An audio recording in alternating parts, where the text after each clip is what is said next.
لامحدود دولت حاصل کرنے کا فارمولا یاد رکھیں۔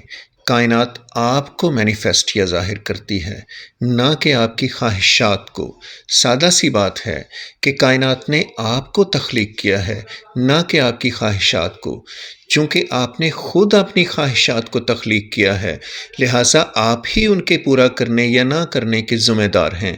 رہی بات خود آپ کی، تو کائنات آپ کو بالکل ویسا ہی ظاہر کر دے گی جو دراصل فریکوینسی کے حساب سے آپ ہو۔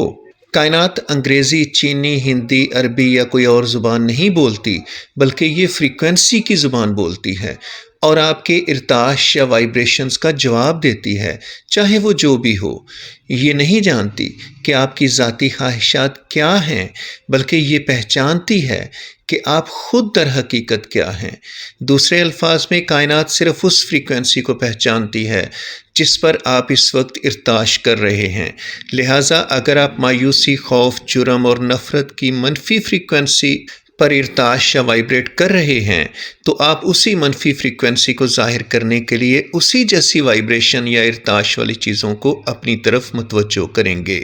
لیکن اگر آپ محبت، خوشی اور کثرت کی مثبت فریکوینسی پر وائبریٹ کر رہے ہیں، تو آپ ان چیزوں کو اپنی طرف متوجہ کریں گے جو اس مثبت فریکوینسی کی حمایت کرتے ہیں۔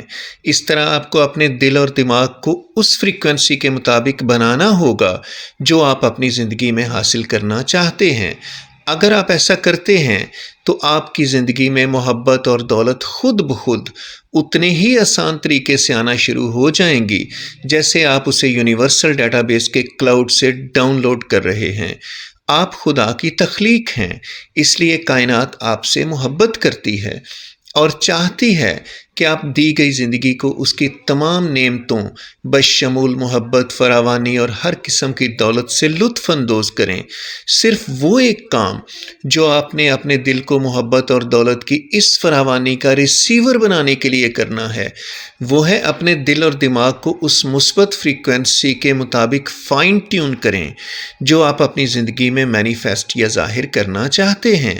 فریکوینسی کی اس فائن ٹیوننگ کے بعد دولت اور فراوانی خود بخود آپ کے دل یعنی ریسیور کی طرف رخ کر لے گی، اور تب تک اس کی طرف رواں دواں رہے گی جب تک آپ کا دل ریسیور بنا رہے گا۔